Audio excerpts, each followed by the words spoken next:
आज राग सर मैं आप लोग के बीच में उपस्थित हो चुका हूँ। देखिए भाई, शोर ना करें, आप लोग शांति से बैठ जाएं, ठीक है। अरे थोड़ा सा खसक जाओ जी, साल का साइड दे दो उसको भी। काहे झगड़ा करने लगते हो भाई आप लोग, हैं? अरे जी हट, इस पे रखो, इस पे रख दो, उस पे बगल वाले साइड पे रखो। चले पढ़ाई की तरफ। अरे आज काबा आज हम खुद मूड में बाटी, आज हम खुद मूड में बाटी समझे के। अमृत के धार केहू के तेनो पियाई गो माई बिना, अमृत के धार केहू के तेनो पिया। स्टैंड पकड़ लो, गिर जाएगा। अमृत के धार केहू के तेनो पियाई भाई माई बिना, कैसे करे जवा जुड़ाई है भाई गो माई बिना। अमृत के धार केहू के तेनो पियाई है गो माई बिना, अमृत के धार केहू के तेनो पियाई गो माई बिना, कैसे करे जवा जुड़ाई है भाई गो माई बिना। मज़ा आया? मस्त है,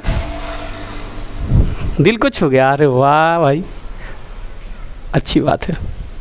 अरे हमारा गाया हुआ गाना ना दिल को छुए। कल तुम ही लोग को दिन कह रहे थे ना सजी बहुत बढ़िया गाते हैं। देखिए, एक गीत सही में दिल से छू जाता है। देखिए, एक संसार में माँ ही होती है।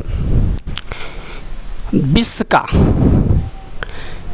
चींटी से लेकर के देवदार वृक्ष जैसे और चींटी से लेकर के एक जंगली बहुत विशाल काया हवेल और हाथी और जिराफ जैसे जानवर, ये सभी के लिए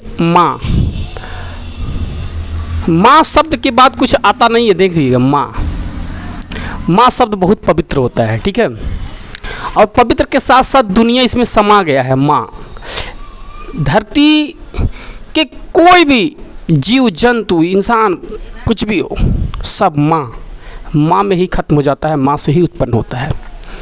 इसीलिए माँ का कद्र करें, माँ के जज्बात को समझें, माँ के आज्ञा का पालन करें।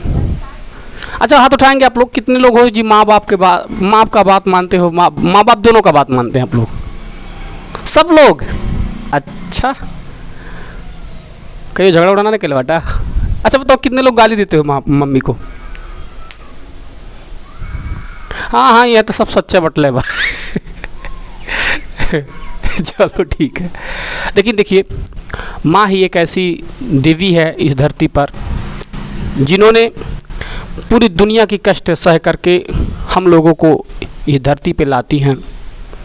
और उससे बड़ा बाप भी होता है कि जो माँ को पालन पोषण करके। देखिए, माँ बाप, देखिए अब दोनों को मैं थोड़ा सा डिफरेंस बताऊंगा, उसके बाद पढ़ाई पे चलता हूँ, ठीक है। माँ और बाप दोनों को बड़ा क्यों कहा गया?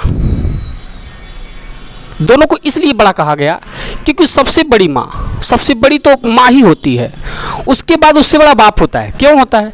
क्योंकि माँ 9 महीने तक अपने पेट में रख करके हमको जीवन दान देती है, जिंदगी देती है, और उस जीवन दायिनी को, माँ को जिंदगी भर पालन पोषण करने वाला बाप होता है। तो वो पालन पोषण बाप ही करता है, इसीलिए माँ से बड़ा बाप माना जाता है। इसीलिए कभी भी माँ बाप का दिल ना दुखाएं। जिसके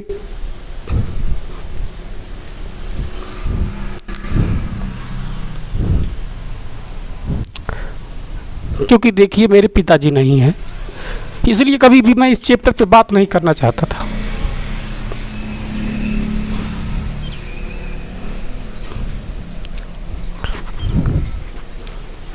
देखिए आप लोग, आज नहीं है तो कभी भी बातें होती है तो आंखों से आंसू आ जाती है। इसीलिए आप लोग अपने माँ बाप का कदर करें, कभी दिल ना दुखाएं।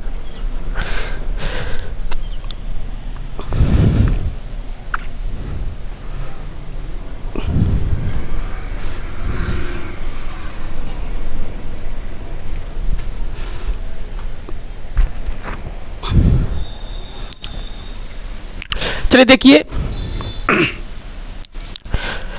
हमारा इतिहास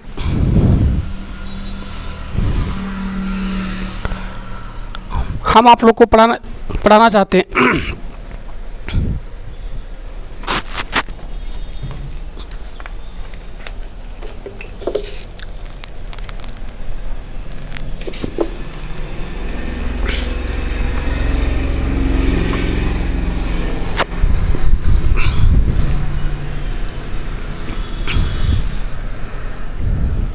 देखिए हमारे इतिहास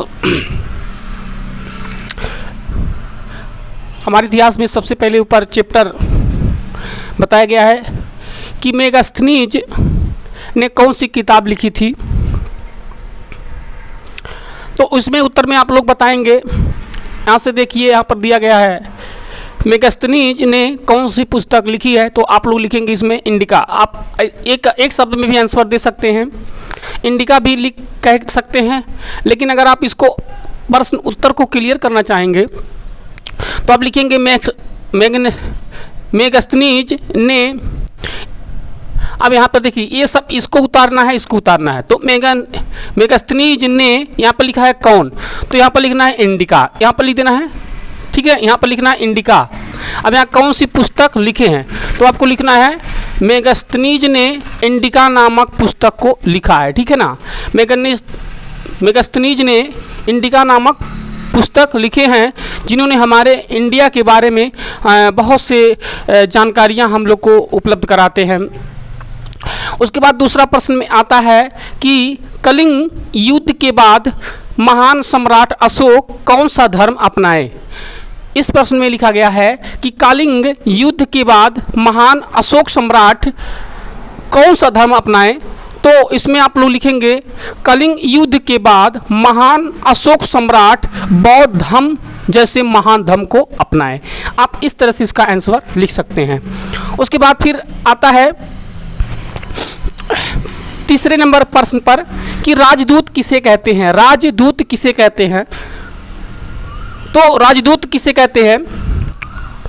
अब राजदूत मतलब जो राज्य का राजा होता है और उसके संदेशक को एक राज्य से दूसरे राज्य तक या एक राजा से दूसरे राज्य तक पहुंचाने का काम करता है, उसी को हम राजदूत कहते हैं। अरे मोटरसाइकिल वाला नहीं जी, मोटरसाइकिल वाला नहीं, हाँ राजदूत दो तरह का होता है। राजदूत मतलब जो राज्य के संदेशक वाहक होता है। ठीक है, आगे देख लीजिए, आप लोग उस पर विकल्प छेड़ दिए थे क्योंकि रियलिटी में अभी हमारे पिताजी जल्दी एक्सपायर हुए हैं, तो जिम्मेदारी बहुत काफ़ी पहले आ चुकी है, इसलिए मैं उस पर बात नहीं करना चाहता हूँ। आप लोग छेड़ देते हो तो देखो क्या करें, मजबूरी भी होती है ना। तो इसलिए जब थे तो बहुत जिम्मेदारियाँ सौंपते थे तो हम लोग समझते नहीं थे, कभी आनाकानी कर देते थे, बात नहीं मानते थे। लेकिन अब नहीं होते हैं ना, तो सला अभी उस पर मत छेड़ो क्योंकि बहुत दुख होता है, बहुत दर्द होता है। लोग कहेंगे कि सर जी वीडियो चलाने के लिए ऐसी सी बात को आंखों में आंसू ले लेते हैं। नहीं, मेरा ऐसा सोच नहीं था, क्योंकि दिल से मैं दुखी हूँ। क्योंकि पिता एक ज़िंदगी का छत छाया होता है, जिसके पास नहीं है वो बेछत छाया का हो गया है, और जो जिसके पास है वो जान लीजिए अभी भी अमीर है। धन दौलत कुछ नहीं होता है मेरे दोस्तों, इसलिए माँ बाप का सेवा करें, कदर करें। इसलिए देखिए यहाँ पर राजदूत जो होता है, संदेश एक राज्य से दूसरे राज्य का संदेश एक राजा को पहुंचाने का काम करता है, उसी को राजदूत के नाम से जाना जाता है। इसका भी आंसर अगर आप लिखेंगे तो आप लिखेंगे राजा के राज्यों को संदेशा पहुंचाने वाले व्यक्ति को हम राजदूत के नाम से जानते हैं। कह रहा शाक और कुषाण शासकों का क्या पहनावा था। मतलब शाक और कुषाण ये दो शासक थे। शाक वंश के क्षत्रिय, देख लीजिए, जो शाक वंश के क्षत्रिय थे और कुषाण कुषाण वंश के क्षत्रिय थे। ये दोनों क्षत्रियों में अंतर पाया जाता है। तो शाक वंश के क्षत्रिय जो थे, ये जो सुधोधन महाराज जिसे कहा जाता है, मतलब गौतम बुद्ध के पिताजी शाक वंश के क्षत्रिय थे, और कुषाण वंश के क्षत्रिय जो थे, मतलब जो और क्षत्रिय माने जाते हैं, उनको कहा जाता है। तो ये शाक वंश के क्षत्रिय बड़े मृदुल भाव के होते थे, बड़े प्यारे होते थे, बड़े अच्छे होते थे।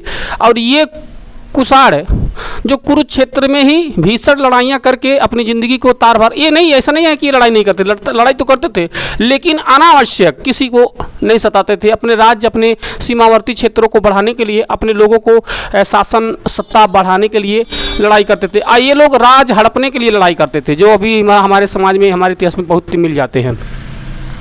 तो कह रहा शाक और कुषाण, शाकों का पहनावा क्या था? तो शाक वंशों का सबसे बड़ी पगड़ी होती थी। पगड़ी जो हमारे लोगों में पगड़ियाँ बांधी जाती है ना, तो अभी हम लोग को शादी विवाह में भी जो लोग तिलक उलक दिया जाता है, तो उसमें पगड़ी आता है, पगड़ी। तो उस पगड़ी में बांध करके लोग पगड़ी देते हैं, पगड़ी को देखने का, तो वो बड़ा पगड़ी होता है, शाक वंश के सौजन्य से आता है। उसके बाद कुर्ती, मतलब कुर्ता जिसे कहते हैं, कुर्ती पैजामा और जूते, लंबे जूते पहनते थे, और कोट होता था लंबा, जोड़ा जामा जिसे बोला जाता है, जोड़ा जामा उसको कहते हैं, लंबा सा कोट होता था, उसको पहनते थे।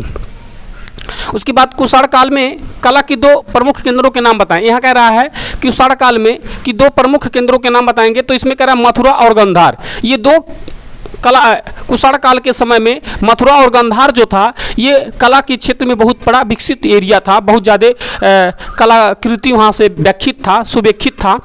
उसके बाद कह रहा है, बौद्ध धर्म के 2 संप्रदायों के नाम बताएंगे। बौद्ध धर्म के 2 संप्रदाय जो होता था, जैसे बौद्ध धर्म का 2 पंथीय एरिया बना। जब बौद्ध धर्म का स्थापना हुआ, गौतम बुद्ध भगवान ने किया था, तो उसमें 2 पंथ क्या हो गया, हीन आयन और महाआयन। ये 2 पंथ चला, हीन और महाआयन, ये 2 पंथ हमारे देश में चलते हैं। जो महाआयन है वो विदेशों में लोग बौद्ध धर्म को मानते हैं, और जो हीन है ये हमारे, मतलब दोनों पंथ है जिसको लोग तब्दील करके बदल करके दूसरे धर्मों में तब्दील कर दिए हैं। हीन के लोग हैं, और महायान के लोग तो बौद्ध धर्म के हो लोग मानते हैं। तो ये सब। उसके बाद फिर कह रहा है लास्ट में, अजंता की गुफाओं में किसके चित्र अंकित हैं? कह रहा अजंता की गुफा जो हमारे 10 के चैप्टर में मिल जाता है कि अजंता की गुफा, एरावल की गुफा जो हम पढ़ते हैं, ये मुनि गौतम बुद्ध भगवान का पूरी चरित्र उस अजंता की गुफा में आपको मिल जाता है, और उसकी जीवन गाथा सारी चीज़ उसमें अजंता की गुफा में आपको मिल जाएगा। उसके बाद कह रहा है, यहाँ से कह रहा अंभी कहाँ का राजा था? अंभी जो था, अंभी एक राजा थे जिन्होंने, वो तक्षशिला के राजा थे। कहाँ के राजा थे? तक्षशिला के। हाँ। उसके बाद कह रहा है बौद्ध धर्म के संस्थापक कौन थे? बौद्ध धर्म के संस्थापक महात्मा बुद्ध, गौतम महात्मा बुद्ध जी थे, जिन्होंने बौद्ध धर्म का स्थापना किया और पूरे विश्व में परचम फैलाया जा रहा है। तो ये रहा हमारे प्रश्नोत्तर, जिसमें मैंने अब लिखा हमारा इतिहास प्रश्नोत्तर के साथ, मतलब हमने आपको प्रश्न के साथ उत्तर भी पढ़ाया। तो आप लोग हमारे चैनल को सब्सक्राइब करें, लाइक करें, कमेंट करना ना भूलें, ठीक है। तो अब हम इसी के साथ अपने वीडियो को बंद करेंगे, और कल आप लोग फिर से आ जाइएगा, समय से आइएगा पढ़ने के लिए, ठीक है। का हुआ जी? तोर आंसू आ गई है, अरे तब का करल जाई तो का करवा होला, ठीक बा, चला ठीक बा।